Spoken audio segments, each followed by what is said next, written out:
Welcome to Eye on Korea, a video podcast produced by the Korea Economic Institute of America.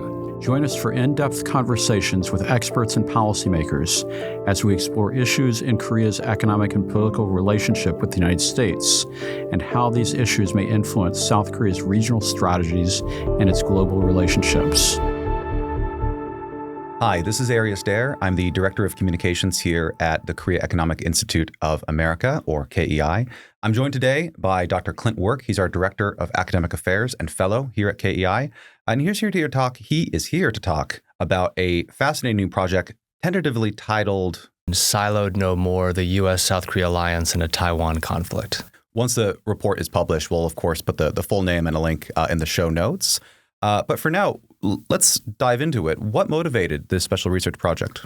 Well, thank you for having me, even though I am a KEI staffer and am here every day. So what motivated it was a paper I wrote for our flagship journal, Korea Policy, in November of 2023.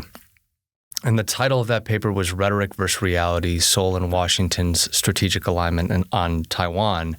And what I did in that paper was trace, I think, what a lot of Korea watchers were seeing, which was the increased use of the phrase, the importance of peace and stability in the Taiwan Strait in alliance statements, starting with the Moon-Biden statement in May of 2021, and then continuing with various Yoon and Biden statements, but also in trilateral and even unilateral South Korean statements. And this was a sort of diplomatic sea change in discourse. And so I traced the evolution and sort of the ups and downs of that discursive trend. But in the process of conducting that research for the paper, it became clear to me, or it seemed to be the case that despite this rhetorical shift, the reality was that the alliance really wasn't politically or militarily or operationally discussing how it might actually navigate a Taiwan conflict or contingency.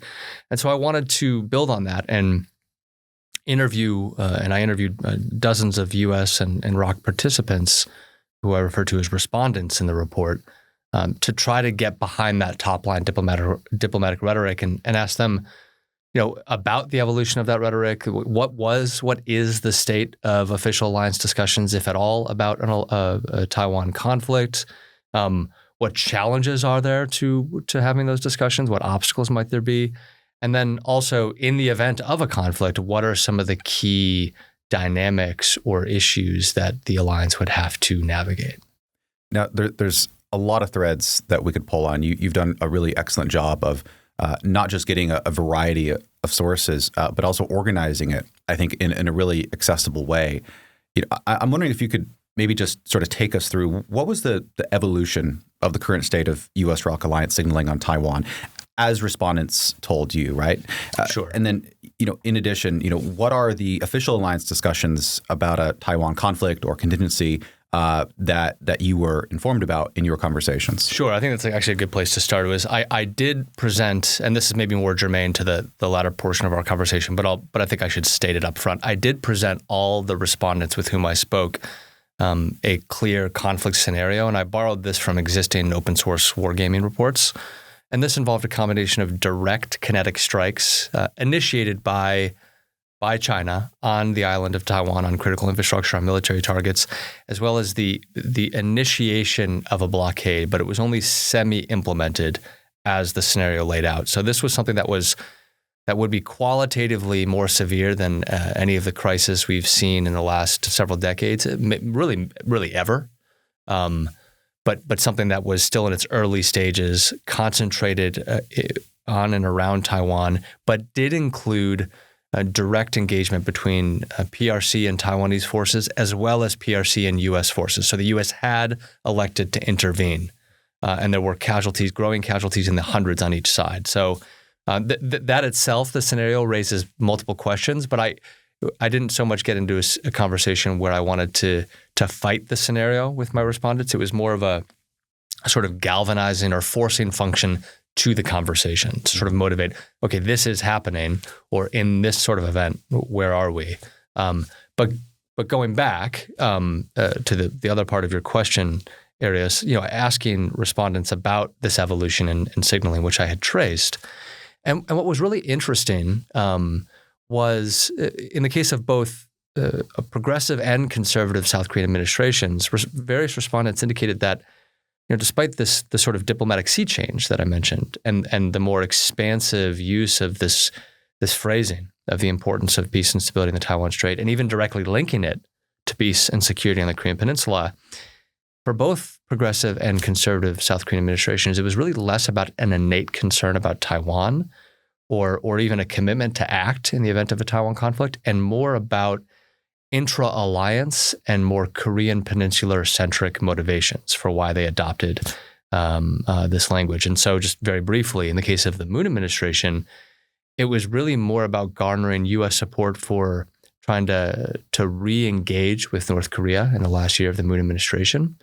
Now, there were new advisors at the time that helped persuade the president himself, President Moon Jae-in, and other officials within his administration to adopt this language, who knew full well, who had their own concerns about China, who clearly saw the direction that U.S.-China relations were going, the bipartisan consensus in D.C. on China, and that other U.S. allies and partners were adopting this language, and that it was important for South Korea to diplomatically be on board with that. But in order to sort of spur the adoption of this language, they sort of instrumentalized the logic and appeal of this would help garner Washington support for inter-Korean and U.S. North Korean engagement. So it was a pretext. In the case of the Yoon administration, which clearly abjured strategic ambiguity for strategic clarity in U.S.-China relations, decidedly leaned more towards the alliance and towards Washington's strategic prerogatives. Even in that case, respondents indicated that it was again a more Korea-centric motivation about really tightening and getting a more overt and institutionalized U.S. extended deterrence commitment vis-a-vis an advancing North Korean missile and nuclear threat. So again, it was more peninsular-centric a logic, even if the Yoon administration did adopt and even expand the language on Taiwan. It was really fascinating to hear your respondents describe that, domestic politics or left versus right is actually not one of the major obstacles for the U.S. ROK Alliance in terms of responding to, thinking about, strategizing about a Taiwan contingency. But you did note other obstacles and challenges that may arise. So tell me about some of the more, I guess, significant challenges. If you're, back in the room, if you had to list them, right? Sure. What are your top three challenges according to the respondents and the discussions that you had? Sure. I guess I will add one point that I should have mentioned in response to the last question. Excuse me. Is that what is the state of the discussions? And the overwhelming consensus among respondents was, again, there was variation. I spoke with several dozen people. But the general consensus was that they are at on an official alliance level, they're at a very nascent, if not non-existent stage, was the sort of takeaway. Again, with the caveats that no one could say for sure. Some of those who might have been able to say more for sure could not say for sure because it's highly sort of secret and in some cases maybe even classified. So that was a big takeaway. So challenges, why is this? What are the obstacles getting in the way? So I'll list off the main ones I explore in the report and then maybe hit on a few key ones. This was one, uncertainty about the United States' own intentions and the mixed signals it sends about Taiwan, about it's going to come to its defense or it might abandon it, and a lack of clarity on that piece. Another was the sort of fitful new operational concepts in the region, U.S. operational concepts, and the fitful evolution of a hub and spoke system to sort of fit those concepts, but a lack of allied involvement in this reconceptualization, though it directly involves them.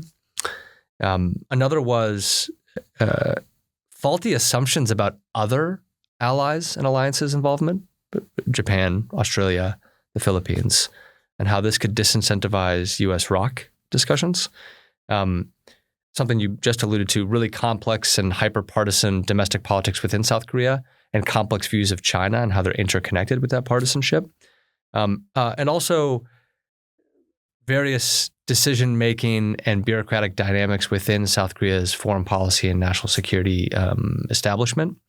And then one other main challenge was a sort of uncertainty or ignorance or even competitiveness within South Korea's relationship with Taiwan. And so if I were to hit on maybe two of those that I thought were particularly salient, if I'm totally honest, I think they're all important, and my assessment of which is most important varies. I'll hit on the last one first, actually, which is as I said, sort of ignorance or uncertainty or even tension in the South Korea-Taiwan relationship. This manifests in different ways. So one thing that respondents indicated was there's a sort of a skepticism or doubt about Taiwan's own preparedness for a conflict or willingness to fight in its own defense.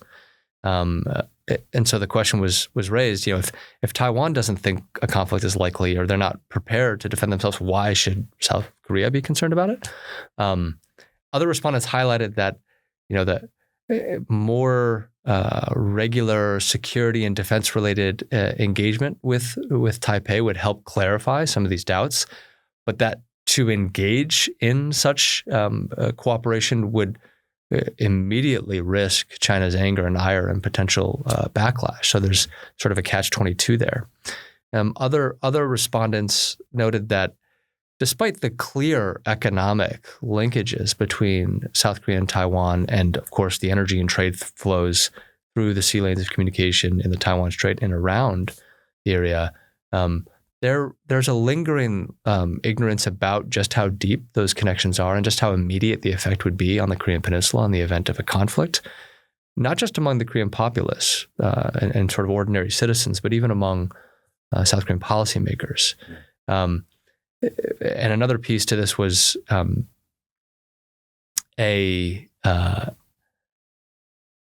excuse me, let me consult my notes. Well, while you do that, I actually wanted to expand on one of your earlier points. So when I read your report, I came away thinking we're recording this now in mid-March 2025. There may be a change in government in South Korea in the coming months.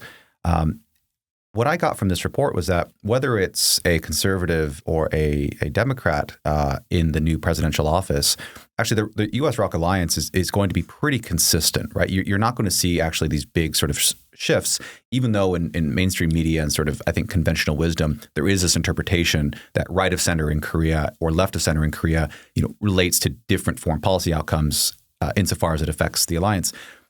Your report paints a different picture, and insofar as it's related to a Taiwan contingency or the lack of conversations about Korea's role in that, it seems that it's not going to actually matter who's in the presidential office very much. Like there are other factors at play here.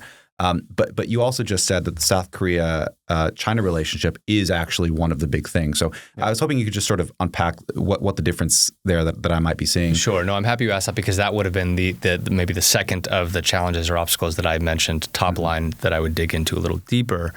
And it's the complexity of South Korean views on China and, of course, how this interconnects with its own domestic partisan domestic politics.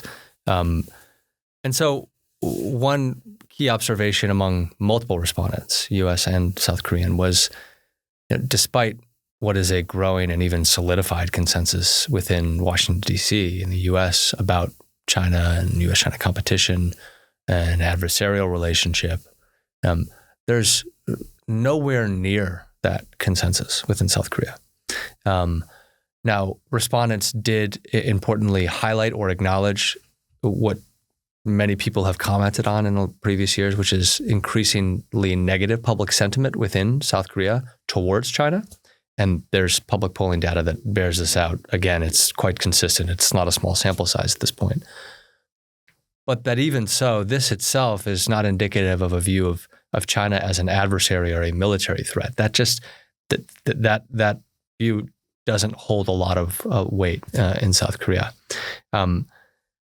This also, as I said, is inextricably bound up with partisan political divides. Now, there is a perception, and there is some truth to this perception, of a progressive political elite that does tend to strike more of a balance, decided balance between the U.S. and China, even at times lean towards China, and a conservative political elite or administrations who, of course, lean more towards the U.S. and try to abjure that balance, at least rhetorically, and criticize their progressive counterparts for it. And I think that this sort of ideal type dichotomy of the two political parties really has taken hold in D.C. And I think it really leads to poor analysis and maybe even poor policy. A lot of the respondents indicated, though there is some truth to this, there are not insignificant swaths of progressives who very much view China as a challenge and one that will increase in coming years. They do not have a Pollyannish view of this. Even some who see it as bordering on a threat or something that could be more threatening in coming years, they think a less militarized or confrontational approach is a more optimal way to avoid tension or conflict. And again, for conservatives, various respondents noted, of course, that though they will adopt positions that sort of pick China's sort of strategic priorities or draw its ire more readily, that it's oftentimes less about contending with China and it's more about adopting a position that will help maybe strengthen the alliance and achieve other goals within an alliance context. Mm-hmm. Now, my last question is sort of two sides. So I'm wondering if you could synthesize for our listeners and our viewers, what are the top line, absolutely you need to understand these variables or dynamics that the alliance would have to consider in the scenario that you painted. Sure. And then that probably leads into the second part of the question, which is what are the top line takeaways? What are the big picture items from this? This is a long, extensive report. What do you hope readers walk away after reading this that they maybe didn't consider before or didn't appreciate as much before? Sure. I should say there'll be a shorter, more condensed version of the report and then a much longer version for the more intrepid readers, maybe the grad students who want to look at it. The grad students who were assigned to read it. Yeah. And if I was teaching them, I would assign them the reading.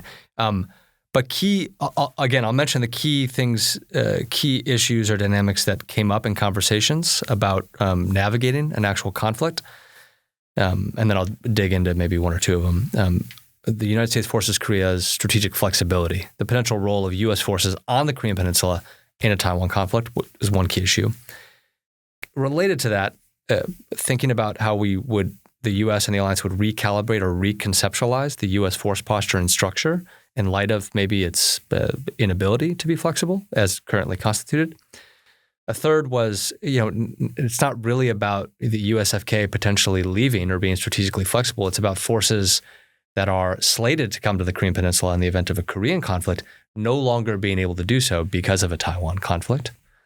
That was third. Fourth is how these dynamics, the sort of not coming of U.S. and maybe other multinational forces to the peninsula, shifts the so-called arithmetic of deterrence on the peninsula and could potentially spark more escalatory dynamics.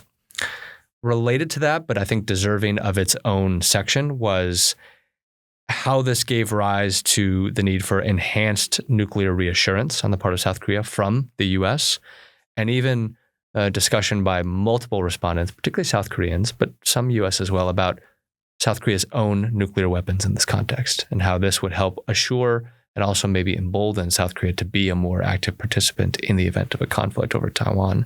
Two more, the potential role of South Korea as what one participant called it, a retrograde and reconstitute hub.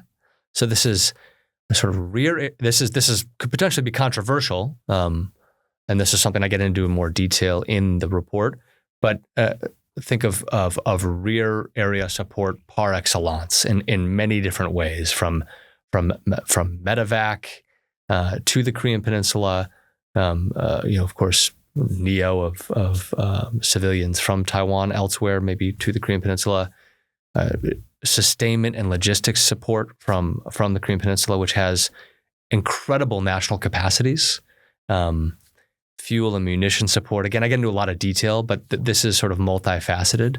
And it doesn't involve a direct role in combat, but it's a supportive one. And it also is part of addressing what is a huge issue for U.S. strategists and defense planners, which is logistics and sustainment in a contested logistics environment. The stopping power of water, the vast geographies and distances we're talking about, and the simple but compelling fact that much of the U.S. defense infrastructure that would be called on, God forbid, in such a conflict, is largely in U.S. allied sovereign territory, including South Korea. And then finally, different ways that South Korea could enhance its own role immediately around, but also beyond the peninsula. And this, again, there are different facets of how it would do so depending on the scale, length, and escalation of a conflict, which is its own key thing to consider in discussing this because it gets more complex really quickly. I hit on all those. In the interest of time, maybe I won't jump into any of them in detail. I'll suggest listeners and viewers read the report. And when might they be able to read the report? They should be able to read the report consonant with the release of this video. So they should, I'm speaking about it, they should be able to click on it and see it. Excellent. But just to hit the bigger picture, you asked, or my sort of bigger picture takeaways. One was this interesting dynamic, particularly with South Korean respondents, which was that a desire among them, even insistence among them, that the U.S. must intervene in the event of such a conflict scenario that I laid out, or any sort of attack by China on Taiwan, for a host of reasons that I think most listeners should be aware of, having to do with not only the political economy of the region, but the First Island chain, sort of the strategic implications of if Taiwan were to be enveloped by China. This insistence that the U.S., or even expectation the U.S. would intervene, yet simultaneously this desire among Korea to remain uninvolved as long or as much as possible. There's a tension there, especially when almost to a person those respondents said that it was in South Korea's core national interests that the U.S. does intervene. So if that's the case, understanding all the complexities, or trying to understand all the complexities and hesitancy on South Korea's part, it can't be both ways. So there's a tension there, and this could become more overt based on current trajectories. That's one big picture takeaway. Another was, and multiple respondents talked about this, U.S. and South Korean, really to be very careful and deliberate in how we do have official discussions about this. Not just the nature of the content, but how it's communicated publicly, because it's going to come out, it will leak. So to think really hard and be very precise about how this is communicated, how this is signaled, because on the one hand, you want to have a deterrent effect by engaging in this sort of preparation, not necessarily in a just starkly military sense, but sort of writ large, but also not have those deterrent signals actually spark the very security dilemmas and escalatory ladders that we're trying to avoid. And doing this with more multilateral partners is one key way to do that.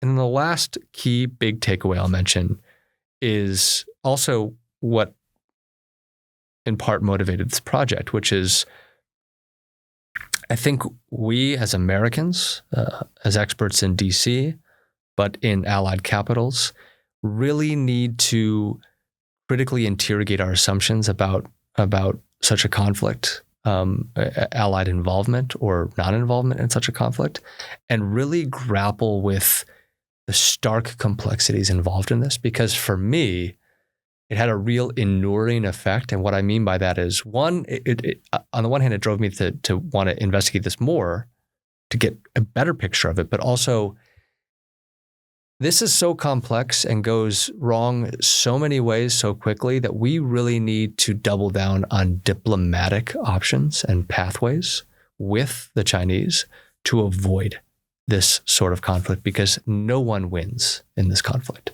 I already felt that way, but discussing this and doing a lot of secondary research as well in support of the report, which is cited throughout it, I come away thinking we really need to, being prepared, but also letting the process of preparation and discussion about preparedness lead us to not narrow our options, but be more creative in finding diplomatic solutions or off-ramps before any such conflict occurs, and certainly if one does initiate, to find ways to de-escalate it.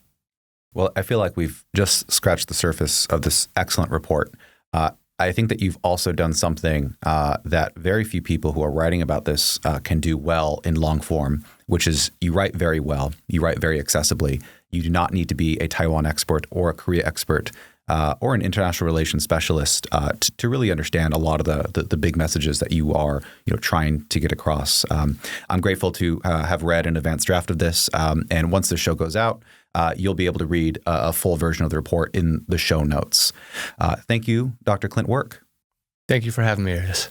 For those of you who would like to read more about this and other topics that KEI may be covering, please visit us at our website, www.keia.org.